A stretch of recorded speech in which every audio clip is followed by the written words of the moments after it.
দিয়ে এই মুহূর্তে প্যাভিলিয়নে ফেরত যাচ্ছেন সাব্বির রহমান।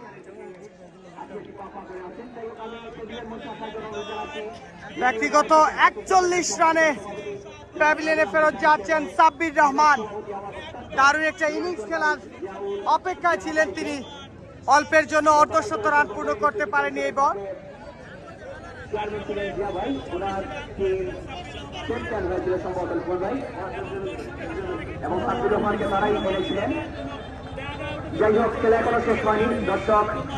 ব্যক্তিগত 41 রানে প্যাভিলিয়নে ফেরত যাচ্ছেন সাব্বির রহমান।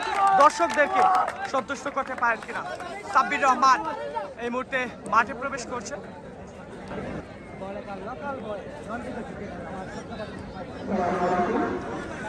এই মুহূর্তে ব্যাট হাতে সাব্বির রহমান মাঠে প্রবেশ করছে, দেখতে পাচ্ছেন, আমরা দেখতে পাচ্ছি।